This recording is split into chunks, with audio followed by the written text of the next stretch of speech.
I'm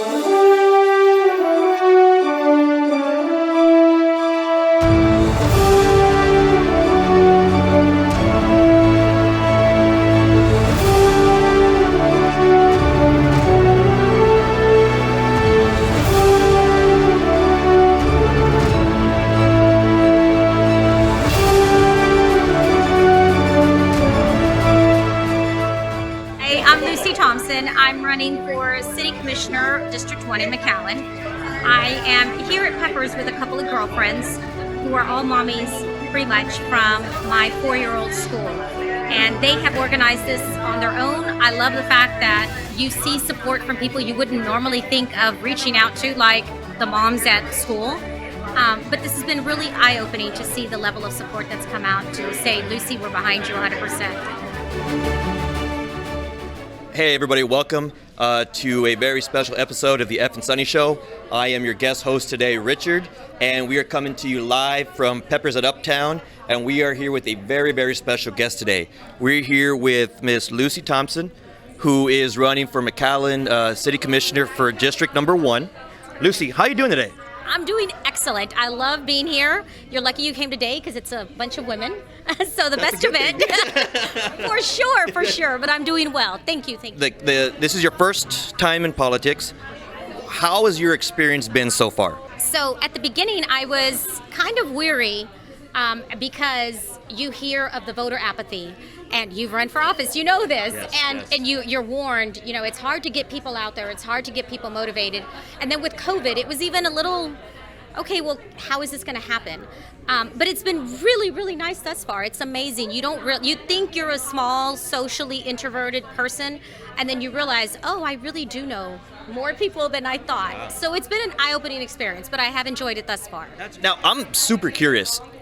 Campaigning during COVID, and I still consider we're in COVID, we're not out of the woods yet, but campaigning during COVID, what's that experience been like? I thought I was an introvert before this. I still kind of am, but what it's taught me and what I like so far is that you can't really have these large 200 people gatherings or even 100 people gatherings.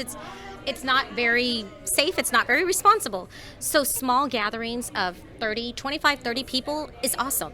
You spend 2 hours and I can connect with the individual. I remember your kids' names, where they're in school, and you make a connection with that person. So I've really liked that part of it. I think you get to connect with that person more so than block walking. We love the block walking. I've got the tan lines to show it. But I know all about that. And that's actually my favorite part of campaigning. Yes. And so my son is here. My son is Diego. He's 18. So Diego's in charge of putting up the yard signs, keeping track of it on an Excel sheet, and the block walking and organizing the friends to come out and do it. And he's out there every weekend doing it. And so when you talk about, campaigning during COVID, I'm sure you experienced it with your family. You realize, oh my, like they're willing to go above and beyond. And you learn stuff about your kids that you didn't know before. So I've really enjoyed it. Well, I got to give Diego a special shout out because I see your signs everywhere. So good job, man. You're doing a great job. I'm sure you get asked this question all the time, but I have not seen an interview with you, and I'm sure some of our listeners and viewers have not seen it. But what motivated you? And it takes a lot of guts for someone to step up and just put themselves out there and run for public office. What motivated you to say, you know what, this is the right time and this is the right position for me? It took a lot of reflection. What's the word?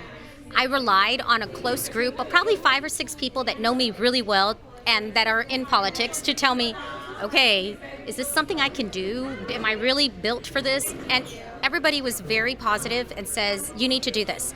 But what motivated me to do it, again, is my Diego. So Diego graduates next month and he'll go off to college. And he's always with me. He's like my little tick on my side. He's just always with me, which is, I love it. But at the end of the day, he leaves. And so, yes, I'm a lawyer, and yes, I've got 2 other kids, but I have a slot of time, per se, that I can use for that. And instead of going, and I could use it on working out and doing the yoga and doing the meditation, I'm not ready for that just yet. I still find time to do that on Saturdays, but I know that I can do this, and I've got the vision of wanting to accomplish something for McAllen. And so if you look at McAllen that I grew up in, 30 years ago, I can't imagine someone sitting on city council 30 years ago and saying, you know what, this is where McAllen's going to be. 30 years later. I would love to be a part of that and use the skills that I have as a lawyer to be able to bring that to City Now, of McAllen. you hit on something really interesting. McAllen has changed dramatically in the past 10 years. At that point, you are a part of this new wave of a new generation of individuals, young men and women that are seeking public office, that want to serve, that have public servant hearts. I think that's awesome, by the way. I share that same heart as well. I love it. So, I love that they sent you. I love it. yeah, I jumped at the opportunity. Trust me, they did not have to twist my arm. But everybody, at least I know I do, whenever I look at whatever I want to, whether it's a city or a state or anything, I say, where do I see this area in the future? What do you want to see McAllen become if you're elected in the next 5 to 10 years? What do you want McAllen to be, and what do you want to bring to McAllen that you can be proud of as your tenure as a city commissioner? So I think right now we have a heavy emphasis, well, not heavy, but the majority of our tax money comes from ad valorem taxes. So we rely heavily on that. And we also rely, number two, on retail. I think what we have seen during COVID is that McAllen can do it. It's not like our taxes went down, the revenue coming in, it's not like it went drastically down. We didn't hit a 50% deficiency. We're doing okay.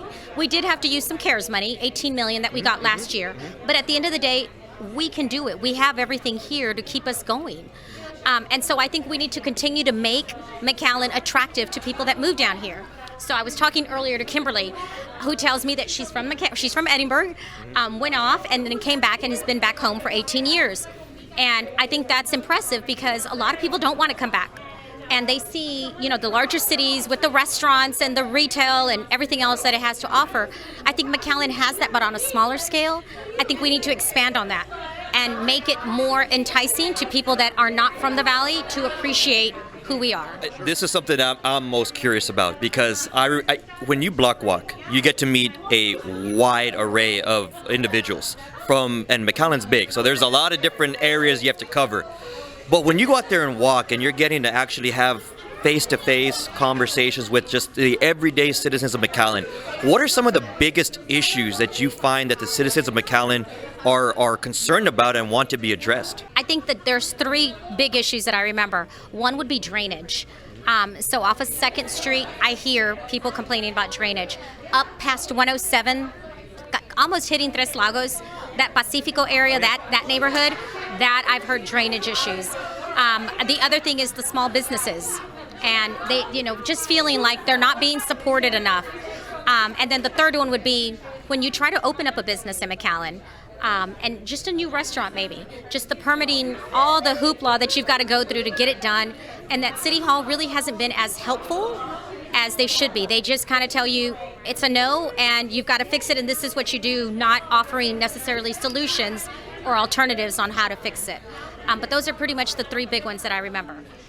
Lucy, so tell the people, what is it out there that motivated you to run, for public office? I know I've done it before, and to me, it was about just giving back to a community that has done so much for me and really thinking about my family and thinking about the type of community I want my daughter to grow up in and the type of things that I want her to be able to experience and just doing what I can for the next generation. What is it for you? What is it that motivates you to get up every day? Campaigning, which I know is so hard. What is it that drives you every day? I think at the end of the day, it's a matter of growing up in McAllen and being a lifelong citizen of McAllen. I went off for college and law school, but coming back, and I never had the desire to work and stay out of town. I wanted to be a lawyer in McAllen. And so I knew that about myself. But seeing the growth and the change that's happened, I think back, imagine being a city commissioner 30 years ago. How is it that what would those commissioners think 30 years later about where McAllen is today? And so I would love to be a part of that vision and that growth going forward, of taking McAllen to the next level. I think we're here and we can definitely keep growing, or we can remain where we're at. But I think at the end of the day, growth would be the reason, and the fact that I want to be a part of that vision as well. Lucy, thank you so much. But before we go, just let everybody know, when does early voting start? All the logistical stuff that I'm sure that people are curious about.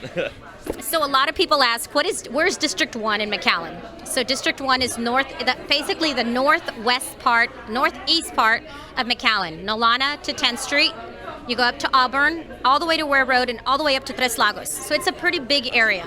So McAllen is cut up into 6. I'm District 1. Early voting starts April 19th, 2 weeks. It'll run 7 days, April 19th through the 27th, maybe 8 days. And then our election day is May 1. And then we'll go from there. But please come out and vote. You need to be heard, and you need to educate yourselves, please. I have 2 opponents.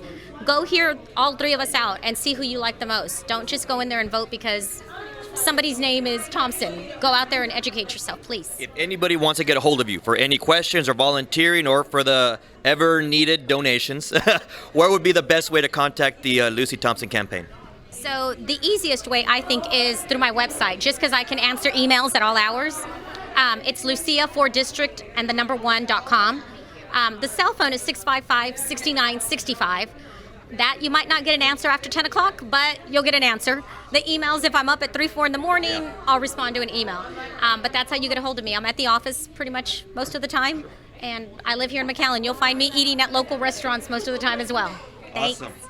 Lucy, thank you so much. You did a great job, and I wish you the best of luck in your upcoming in this race. To have you of all people here. Well, thank you so much. I appreciate that.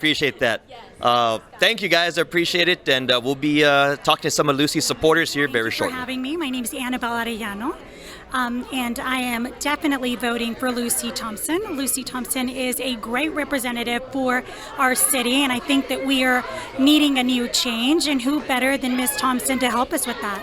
Hi, my name is Anushi Buksani, and I'm here supporting my dear friend Lucy Thompson for District 1 Commissioner, City of McAllen. I can't even sit here and count the ways as to why I think she would be the best candidate for this position. Her integrity, her honesty, her loyalty, her work ethic, the fact that she deeply, truly cares about not only her community, her family, but just the overall city of McAllen is definitely something that has resonated with me. The passion in which she speaks about how she just loves her community and how much she really wants to see it grow while she's watching her beautiful children grow. I'm getting goosebumps thinking about how she is a no-brainer. She is definitely the one to vote for.